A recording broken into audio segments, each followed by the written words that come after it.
Então, queridos irmãos, vamos dar sequência no vídeo 65. E aqui, a Alexandre continua. Vocês já observaram que tem horas que eu junto todo o conteúdo e faço um apanhado e pá, um comentário. Então, Alexandre continua. É lamentável, continuou o orientador, gravemente, que a maioria dos nossos irmãos encarnados na crosta tenha menosprezado as faculdades criativas do sexo, desviando-as para o vértice dos prazeres inferiores. A humanidade tem deturpado o sexo, tem desviado-os para o vértice dos prazeres da carne, né? Da satisfação, e se esquecendo que esses prazeres não é só do espírito encarnado, são prazeres de espíritos desencarnados, de seres desencarnados, que estão ali usando aqueles encarnados para poder usufruir daqueles ectoplasma, os quais, sem os encarnados, eles não conseguem usufruir. Então, gente, nesses antros de perdição, é a frase que eu uso, se vocês tivessem noção de quantas centenas de seres promíscuos espirituais ali se encontram, eu vou contar uma historinha, tá dentro da história. Uma vez eu fui convidado pela equipe do professor a resgatar uma jovem que se encontrava no Vale dos Suicidas, mas numa região onde imperava-se só o sexo promíscuo. Então, é uma cidade tenebrosa. No corpo físico, eu fui até a colônia e de lá nós fomos em espíritos até essa região umbralina. Isso para mim não é novidade. É a mesma coisa se eu estivesse comendo um mamão com açúcar. Só que tem uns que não acreditam e outros que acreditam, eu não estou nem aí. E eu que tenho que acreditar em mim. E chegando neste local, uma cidade tenebrosa, sabe? Pensa numa cidade na época da Segunda Guerra Mundial, todinha destruída por bombas, no escuro, gentes gritando para tudo quanto é lado, gente se arrastando para o chão, você entendeu? Cachorro para lá, para cá, é o que eu podia ver.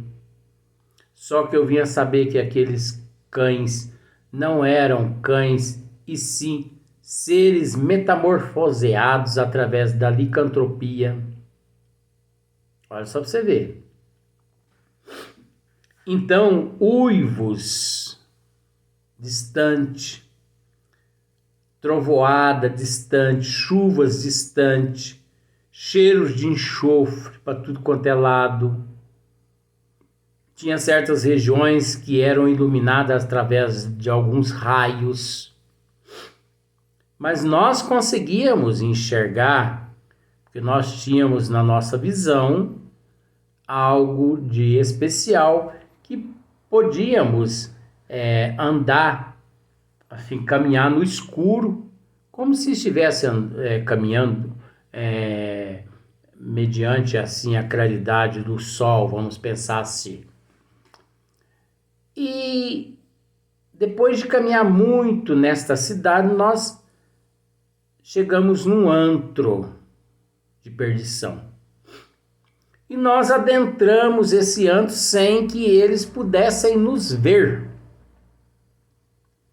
E cenas horripilantes que eu não vou relatar. Nós deparamos ali na recepção. Cenas de tudo quanto é prostituição. Só que eles não conseguiram nos ver, porque nós nos encontrávamos em outra faixa e eles em outra. E nós fomos diretamente a um quarto, onde encontrava-se aquele que se dizia líder, dono. Ele era o cafetão daquele local.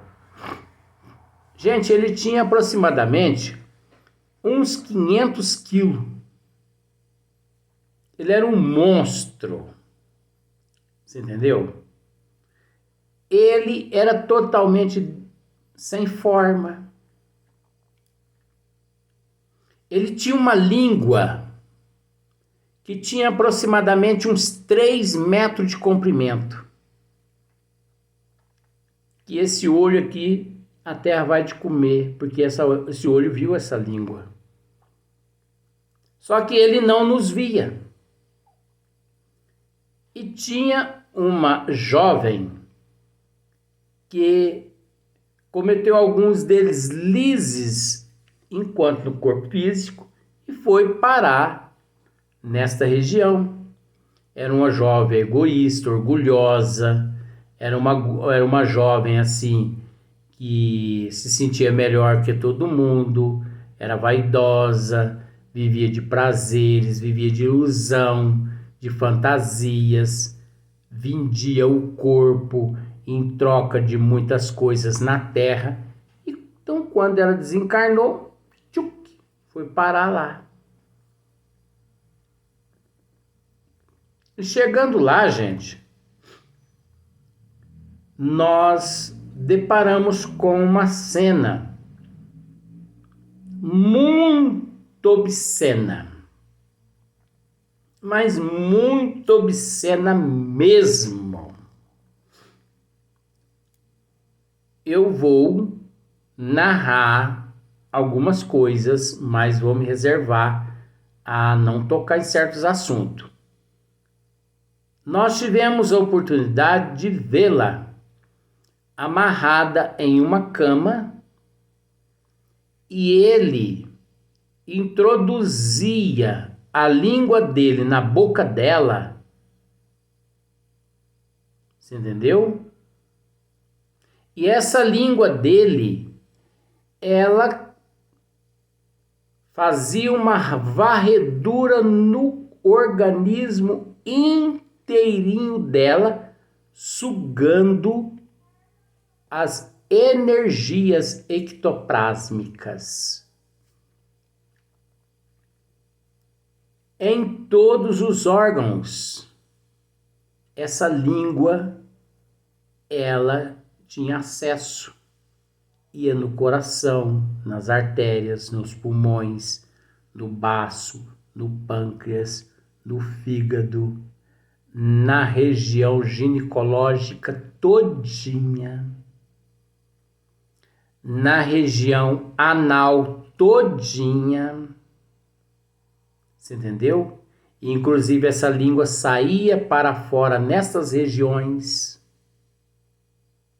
sugava tudo. E nós tivemos a oportunidade de ver quando ele retirava a língua de dentro da boca dela e que a língua dele saía totalmente imantada de ectoplasma. É como se fosse assim uma gelatina que ele retirava de dentro do organismo. Eu estou usando esses termos gelatina para simplificar para você, porque eu entendo, mas você ainda não. Estou te explicando assim desse modo. Você entende que é mais fácil? Ele tirava quilos e quilos dessa gelatina de dentro dela e engolia. Depois ele introduzia de novo. Isso, gente, 24 horas. 24 horas retirando essa energia de dentro dela. Ela já estava desmaiada.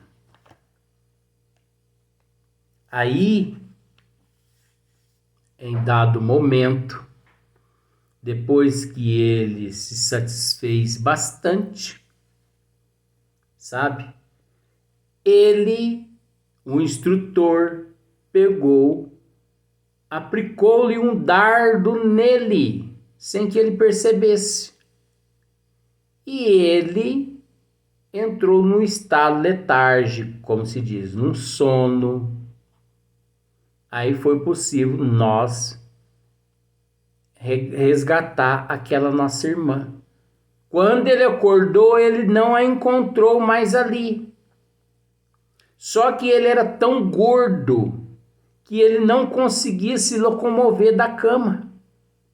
E ele acionou os seus guardas, mas quando seus guardas deram conta, a nossa irmã, nós já a tínhamos resgatado. Gente, olha para vocês ver que situações. Todos pagarão, porém, ceitil por ceitil, o que deve altar santificado, através de cuja porta receberão a graça de trabalhar e aprender na superfície da terra. Todo ato criador está cheio de sagradas comoções da divindade, e são essas comoções sublimes da participação da alma nos poderes criadores da natureza, que os homens conduzem imprevidentemente para a zona do abuso e da viciação. Tentam arrastar a luz para as trevas e convertem os atos sexuais profundamente veneráveis em todas as suas características numa paixão viciosa tão deplorável como a embriaguez ou a maioria do óbito. É isso que a humanidade, desestruturada, descontrolada, mantida pelas trevas, tem intenção de perverter cada vez mais estas qualidades. É a base do processo evolutivo, o ato sexual. Mas é preciso se conscientizar-se dessa realidade, porque não tem esse que não responderá um dia perante a misericórdia divina dos males que cometer. Entretanto, André, sem que os olhos mortais lhe observem as angústias retificadoras, todos os infelizes, em semelhantes despenhadeiros, são punidos severamente pela natureza divina. Tá vendo? Entretanto, André, sem que os olhos mortais lhe observem as angústias retificadoras, todos os infelizes, em semelhantes despenhadeiros, são punidos severamente pela natureza. É óbvio. Uns nascem impotentes, outras nascem frígidas. Você entendeu? Outros nascem com outros distúrbios, né? Quando nós podemos acrescentar aqui o homossexualismo, nós podemos acrescentar aqui as lésbicas, que perante a justiça divina, vocês vão me perdoar, vocês podem descer o cacete, mas perante a justiça divina, nós respeitamos. Porque ninguém tem o direito de atacar, de falar mal de ninguém. Mas perante a justiça divina, não está de acordo o homossexualismo. Não está de acordo as lésbicas, homem com homem, mulher com mulher. Não está de acordo. Isso é um transtorno obsessivo. Por detrás desses seres existe uma falange imensa de obsessores usando-os como o cachaceiro usa o copo para beber a pinga. Estas irmãs, esses irmãos que se relacionam entre sexo opostos, você entendeu? Eles mal sabem que eles encontram vinculado a essas energias negativas, que eles deveriam se conter nesta existência. Nós sabemos pela espiritualidade que muitos seres nascem na Terra. Os pais são os primeiros professores. E por falta de conhecimento das leis de Deus, os pais soltam as rédeas, os pais acham que é natural, porque o anticristo, o liberalismo, as trevas inebriam a mente dos pais a pensar dessa forma. Mas a responsabilidade dos pais é educar esses filhos. Quando os pais percebem que esses filhos são diferentes na opção sexual, ensiná-los a se conter. Porque não é extravasando o desejo que eles estarão evoluindo. Agora, sabe por que muitos extravasam? Porque não têm conhecimento das leis de Deus. Não tem conhecimento das leis de Deus. É homem se relacionando com homem, mulher se relacionando com mulher, é homem que se relacionam com mulher, mas que se relacionam com homem. É mulher que se relacionam com mulher, mas que se relacionam com homem. Então, quando a criança nasce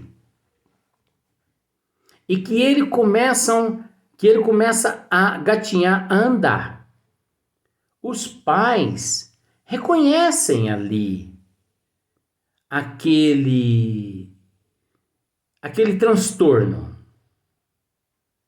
Porque a criança nasce diferente, com os 3 jeitos. Eu vou explicar o porquê desses 3 jeitos. Então, é da responsabilidade dos pais sentar aquela criança ali e orientá-la.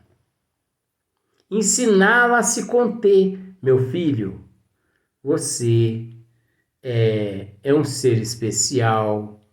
Você não se encontra nessa reencarnação por um acaso. Então papai e mamãe vai te ajudar você a se conter. Quando vier essa vontade de você namorar um homem, fica firme, não se entrega. Você, minha filha, quando vier essa vontade, não se entrega. Quando vier vontade de vestir uma roupa masculina, não vista. Quando vier vontade de se vestir como mulher, não se vista, não se pinta. Porque é aí que está a prova e a expiação tua você tem que superar isso aí. Sabe por quê? Porque você falhou em vidas passadas. Você abusou demais em vidas passadas. Agora, o que acontece? Eu vou tentar explicar uma coisa para as pessoas. Aqueles que nascem com homem, que nascem com a tendência, vai ser difícil para você, né, tentar entender essa cachola aqui, né? Mas eu vou tentar explicar. Se eu não conseguir, você me perdoe, mas eu entendo, você pode não entender. Quando a criança homem, nascem com uma tendência a virar mulher, é porque aquela reencarnação ali é a primeira reencarnação dele como homem. Deixa eu te explicar. Ele nasceu 1000 vezes como mulher. Está entendendo? Então aquela ali é a primeira reencarnação dele como homem. Então é natural porque ele teve, é natural que ele, porque nasceu 1000 vezes como mulher, é natural que ele ainda traga para aquela existência física, você entendeu? As tendências que se encontram assim muito inatas, muito recente em seu perispírito de mulher, para que ele gradativamente, como homem, ele vá se aperfeiçoando até depois de 10, 20, 30 encarnações, ele assumir realmente a personalidade de um homem. A mulher que nasce com vontade de ser homem, você entendeu? Ela, em vidas passadas, ela nasceu 1000 vezes como homem. Então, pelo fato da provação, da expiação, da provação, ela está nascendo pela primeira vez como homem, como homem, né? Como homem. É natural que ela, menininha, sente vontade de vestir roupa masculina. Ela sente vontade de cortar o cabelo como homem, se vestir como homem. É aí que entra os professores que chamam-se pais. Agora, se os pais não têm conhecimento, extravasam, entram no liberalismo e começam a praticar o sexo ilícito. Luiz, então quer dizer que esse sexo que é praticado entre homem com homem, mulher com mulher, é ilícito, é contrário às leis de Deus. É contrário às leis de Deus. Porque existe uma programação. Se não houvesse uma programação, não seria ilícito, mas é programado para que o ser mesmo consiga se conter e se lapidar por conta própria e através da ajuda dos pais. Então, o fato dele não ter logrado êxito, os pais também respondem. Se os pais orientou e mesmo assim os filhos não obedeceram, a culpa é dos filhos. Agora, se os pais orientou, a culpa já é dos filhos. Vamos para o próximo vídeo.